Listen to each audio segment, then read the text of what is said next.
I have two 529 plans and I would like to cash out or reallocate. The funds were not used for college. How do I do this? So Jeff, you love 529 plans, right? I also have two 529 plans for my grandchildren. Um, the problem is what happens if they don't go to college? Yep. And if you don't go to college and you don't meet one of the exceptions, there's two exceptions. One is The beneficiary passes. the beneficiary passes away. Number two is they get a scholarship. Correct.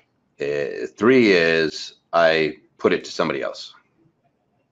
Right. So 529 plans are really flexible. You can change beneficiaries very easily. Yep. Because what often happens is you have money put aside for one child and they don't go to school. Somebody just said, get an IUL instead.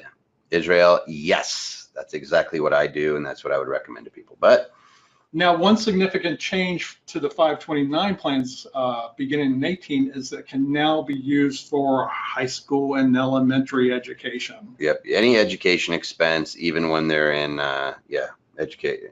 Everybody's sending their kids to private school now. It's just crazy. I went to public school, and I went to public school too. so anyway, here's something else. Is so your 529 plan, you put in after-tax dollars. So if you just want to take the money out and you're like, forget this 529 plan, because my guess is you're making about 3% a year or something. Yeah, the returns are awful. They're horrible. But with the market going up over the last few years, you think you're doing great. So that's good. But the historical has been stinky. But if you have them, you can take the money out. You get a 10% penalty on the earnings beyond what you put into it. And you have to pay income tax on it. So on the earnings. On the earnings only, not what you put in, because you remember you didn't get a tax deduction for putting it in. So you're just it's just the earnings. So if these things were anemic and they didn't make a ton of money, like you got hammered in 2007 and it's just now recovering, you may not really have much earnings, and you may be able to just take the money out. And another thing, even when you take the money out, say it's you're the grantor on this thing and you take it out for your beneficiary child to pay for their tuition.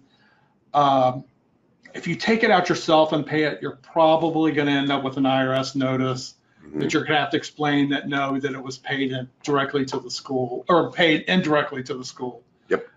So just something to be aware of if you do that. The easier way is just to have it paid directly to the school for tuition fees. Much easier.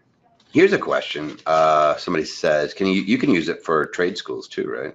I believe so. Yeah, I believe it's for anything that's, they've really loosened them up, by the way, guys. Like they're letting, just because they were anemic, it was basically a way to sell mutual funds. And so they came up with another way to sell you a financial product where they take 70% of the growth and give you 30 and tell you that they're doing you a favor, right?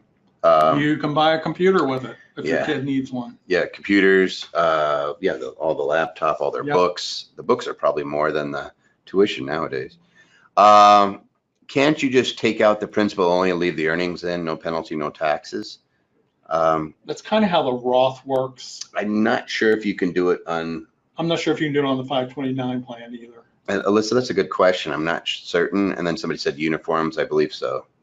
But that's something we'd have to look at. I would email that in, Jimmy, just so we can actually get you an actual answer. We do grab the questions and shoot them back.